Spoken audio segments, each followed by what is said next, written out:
All right, I'm pretty pumped about this. Just finished my lift here in my garage gym, so apologize for the shorty shorts you see here, but it is what it is. So I will go back and follow up on this later.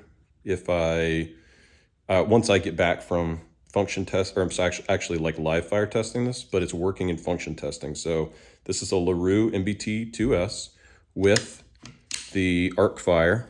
So I'll show what I shaved down. I started with a Gray Market Research Super Safety LaRue MBT-2S, so it had the super safety cuts, but what you'll find is that this raised piece, which is probably impossible to see here, but this raised piece right here, if you can see it, that keeps the disconnector in place, like the way that the LaRue is designed. You've got a little pin that's here under the, like right next to the trigger pin hammer that actually holds it in place, and it's got a spring detent on the back of it, and then you've got this little top lever piece that keeps the disconnector in place. And so you can see it just functions back and forth, and it prevents that lever from obviously flying out. So it's just keeping this back piece under tension.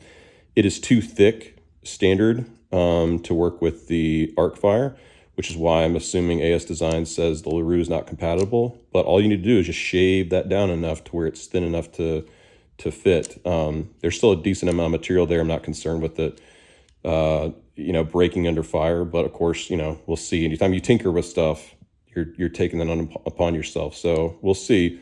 But I just want to show function testing. We're going to go through here. We've got safe. So obviously safe. Trigger pull, no trigger pull. We've got semi. So we pull the trigger. Oh, you got to get the lever up.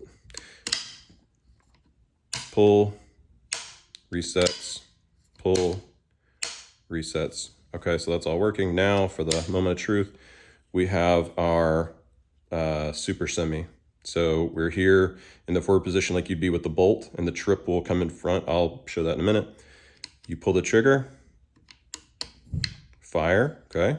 Now to simulate how it's actually gonna work in real life, we're going to push this lever back and you'll hear it click. Okay, so we've reset. So now my finger has been pushed forward, and now the bolt is coming back from the shot. I'm now able to drop the hammer. So reset, pull, reset, pull. So working in dry fire testing, I'll just have to see if there's anything that's hinky when I get out to the range. So that's in there, that's awesome. Now, just to show how you fit the slip trip in. Remember, we've got our slip trip. It's going to sit with this piece interacting with the trigger spring. I'm sorry, the hammer spring. So we will fit this slotted groove piece together like this. And you will see that this piece right here is going to need to be in front. If we're talking about front is on this side and the back is here, this piece needs to be in front of the lever. The lever needs to sit right in between this piece and this piece. So it's going to be sandwiched right in between. So I'm going to slide it in to catch there. I'm going to just negotiate my lever to be in between.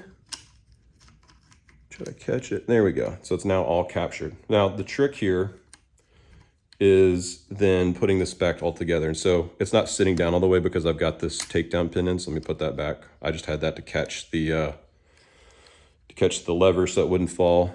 You don't have to have a lever blocker with this, but this is a very tight fit. I did not need to shave down any. This is the SCO 15 lower from Silencer Co. I did not need to shave this down any. I've not needed to do anything with the upper. None of those are modified at all.